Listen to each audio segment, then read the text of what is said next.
Assalamualaikum warahmatullahi wabarakatuh.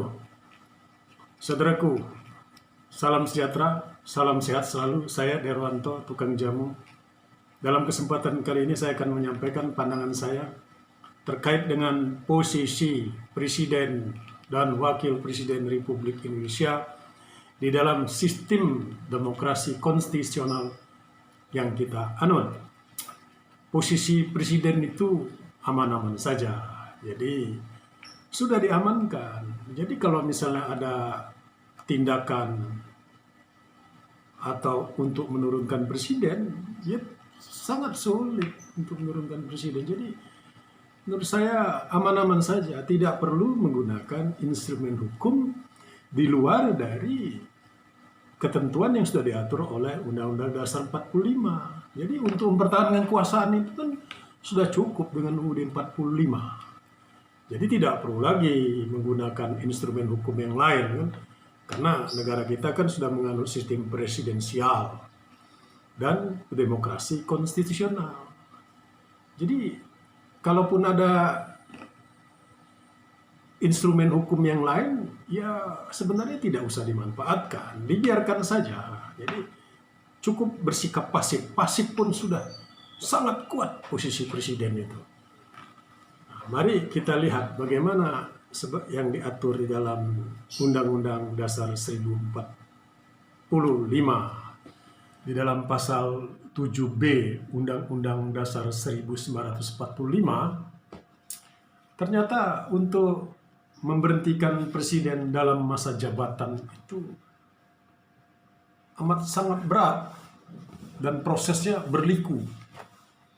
Nah, di dalam pasal 7 itu dinyatakan bahwa presiden itu bisa dijatuhkan, dimakzulkan, atau diberhentikan dalam masa jabatan dengan alasan satu, melakukan tindak pidana korupsi, dua, melakukan suap, tiga, melakukan tindak pidana berat lainnya, keempat, melakukan perbuatan tercela, gitu.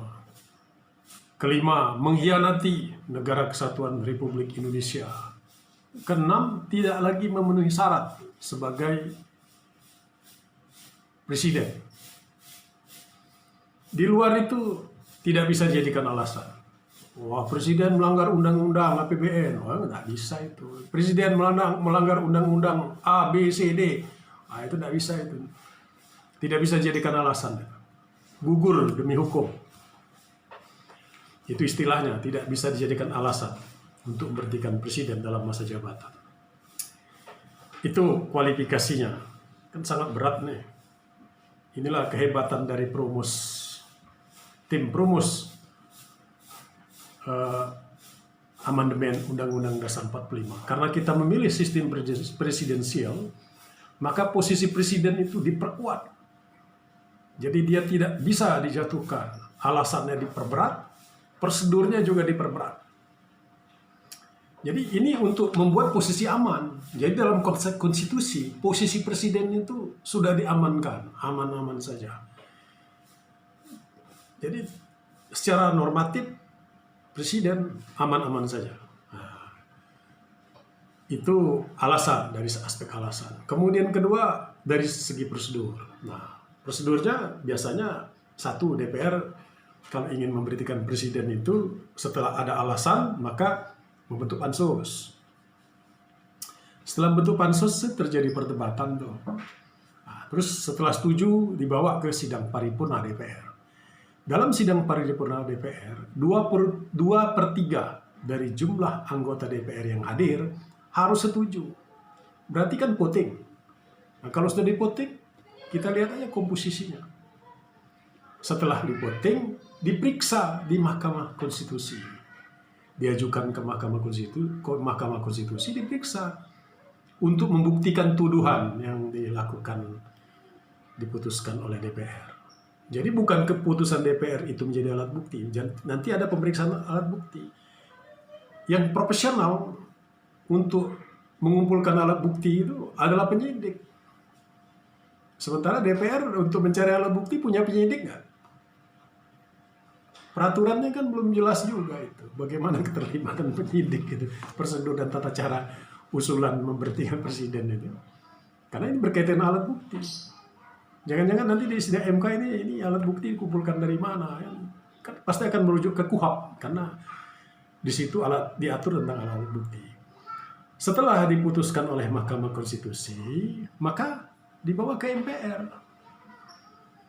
Setelah dibawa ke MPR, MPR bersidang. 2/3 lagi. Kekuatan politik kan sudah lain kalau sudah di MPR. Ada faktor DPD. DPR 2/3, DPD-nya dihitung. Jadi DPD bersama DPR sebagai anggota MPR melakukan voting 2/3 harus menyetujui untuk menerima dan memberhentikan presiden dalam masa jabatan. Wah, ini berat, berlapis ini. Jadi tidak ada rumus secara normatif bahwa posisi presiden itu akan terancam.